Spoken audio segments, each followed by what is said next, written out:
ევროპის უსაფრთხოებაზე მსჯელობენ ბათუმში, სასტუმრო შერატონში საქართველოს თავდაცვისა და უსაფრთხოების კონფერენციაზე. ღონისძიება ირაკლი ალასანიამ გახსნა, შემდეგ კი კონფერენციის მონაწილეებს პრეზიდენტი გიორგი მარგველაშვილი მიესალმა. გაიმართება ინტელექტუალურ პოლიტიკური დებატებიც იმის შესახებ, თუ რა გამოსავალი შეიძლება მოძებნოს საკუთარი უსაფრთხოების ინტერესების დაცვისთვის ევროპამ ბოლო წლებში ზარდი რუსული აგრესიისგან დასაცავად. კონფერენცია ორდღიანია. ხვალმას პრემიერ-მინისტრი ირაკლი ღარიბაშვილი დახურავს. დღევანდელი შეხვედრის ჩატარების ადგილი ძალიან მნიშვნელოვანი გახლავთ, იმიტომ რომ საქართველოს თქვენ საკუთარ თავზე იწვნია და თქვენ ნახეთ ამ ფილმში 2008 წელს პირდაპირ აგრესიის შედეგები რუსეთისგან. ამან არ შეაჩერა ჩვენი პოლიტიკური სისტემის რეფორმა. იმაში დარწმუნება, რომ დემოკრატია გახლავთ ის სისტემა, რომელიც საქართველოს მოსახლეობამ აირჩია საკუთარი ქვეყნის მართვისათვის. 3 არჩევნები ჩატარდა ქვეყანაში საპარლამენტო, საპრეზიდენტო და ადგილობრივი. რამაც დაამტკიცა, რომ საქართველოს საზოგადოება დემოკრატიულია თავისი ბუნებით, დემოკრატიული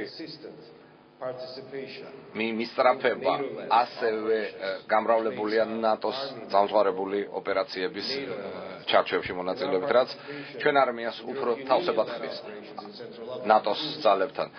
ჩვენი მონაწილეობა ცენტრალურ აფრიკულ რესპუბლიკაში ასევე იმას ამტკიცებს, რომ საქართველოს ძალიან მტკიცედ დგას ნატოს და ევროატლანტიკური ინტეგრაციის გზაზე. ძალიან დროული ღონისძიება.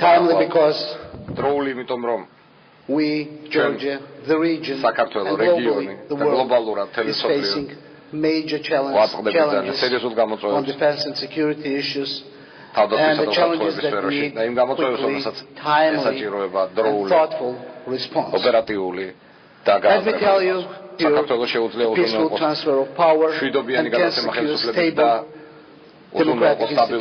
democratic institutions. This is a path and the move that is determining stability internally and determining the message for our partners that we are definitely members of the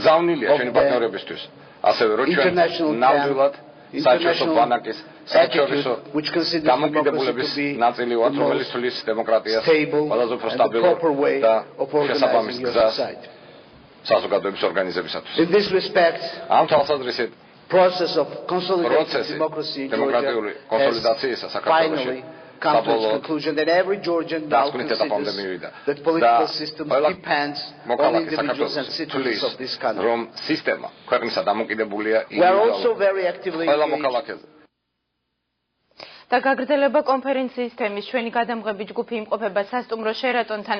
ჯენი კვანტალიანი ჩაგვერთობა პირდაპირ ეთერში და შეხვედრის მონაწილეთა განცხადებებს გაგვაცნობს. დიახ ნინო, ბათუმის სასტუმრო შერატონში თავდაცვისა და უსაფრთხოების რიგით მე-9 საერთაშორისო კონფერენცია დილას 9 საათზე დაიწყო და ამ წუთებშიც მიმდინარეობს. სიტყვით გამოვიდა და გახსნა თავდაცვის მინისტრმა ირაკლი ალასანიამ, რომელმაც საუბრისას ძირითადი აქცენტები გააკეთა ქვეყნის უსაფრთხოებაზე, ასევე რუსეთის აგრესიასა და უკრაინაში მიმდინარე მოვლენებზე. დროული კონფერენცია ასე შეაფასა ქვეყნის მთავარსარდალმა გიორგი მარგველაშვილმა დღევანდელი კონფერენცია მან ისაუბრა იმაზე, თუ რაოდენობით მნიშვნელოვანი და პრიორიტეტული არის ქვეყნისთვის მეზობელ ქვეყნებთან მეგობრული ურთიერთობა და ამაზე ინტენსიურად მუშაობს სახელმწიფო. ასევე გიორგი მარგველაშვილმა ოკუპირებულ ტერიტორიებსა და 2008 წლის ომზეც ისაუბრა. აღნიშნულთან დაკავშირებით გააკეთა კომენტარები, შეფასდა დღევანდელი კონფერენცია, რომელიც უკვე შეგვიძლია კომენტარები მოვისმინოთ. ძალიან საინტერესო დღის წესრიგია კონფერენცია, ძალიან საინტერესო მონაწილეები არიან და ისინი საუბრობენ იმ თემებზე, რომელიც გახდა უმნიშვნელოვანესი საქართველოსთვის, რეგიონისთვის, სოფლიოსთვის. ეს არის უფრო მეტი დაცულობა და ეს არის უსაფრთხოების უფრო მეტი გარანტიები. ძირითადად, რა თქმა უნდა, ჩვენს რეგიონალურ უსაფრთხოებას შეეხება ევროპის უსაფრთხოებას, უსაფრთხოების არქიტექტურას. გვექნება დარწმუნებული ვარ ძალიან ღია, გულწრფელი, ინტელექტუალური, პოლიტიკური დებატები თუ რა გამოსავალი შეიძლება მოძებნოს საკუთარი უსაფრთხოების ინტერესების დაცვისთვის ევროპამ, როდესაც ესეთი მზარდი რუსული აგრესია შეიგრძნობა მთელს რეგიონში ბოლო წლების განმავლობაში.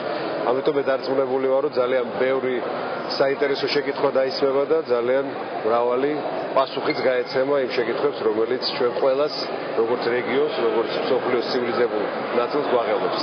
კონფერენცია წყინვალე შესაძლებლობას იძლევა, როგორც სამხედრო, ასე პოლიტიკურ წარმომადგენელმა ერთმანეთს გაუცალოთ ჩვენი შეხედულებები მომავალ უსაფრთხოებაზე ამ რთულ და კონფლიქტებით აღსავსე პერიოდში. იმედი გვაქვს, რომ ეს შეხვედრები კიდევ უფრო განამტკიცებს იმ ერთიან ხედვას, თუ როგორ უნდა განვითარდეს ნატო, როგორ უნდა განავითაროს ნატო თავის დაგეგმარების სისტემა და რა როლს და ადგილს შეასრულებს ამ სისტემაში საქართველოს. სასიხარულოა, რომ გრძელდება კარგად დაწყებული ტრადიცია და საქართველოსადმი ინტერესი უფრო და უფრო იზრდება, რაც ჩვენი ქვეყანა მიდის წინ ევრო და ევროატლანტიკური ინტეგრაციის გზაზე.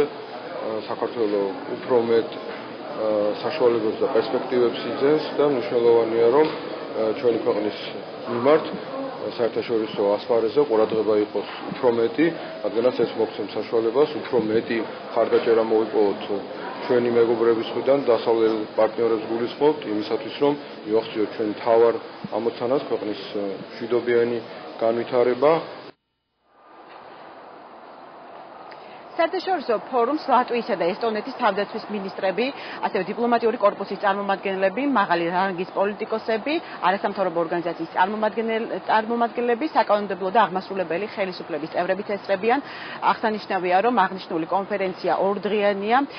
დღევანდელ კონფერენციაზე ასევე გაიმართა ესპანელი მხატვრის ტილოების გამოფენა სამხედრო თემატიკაზე.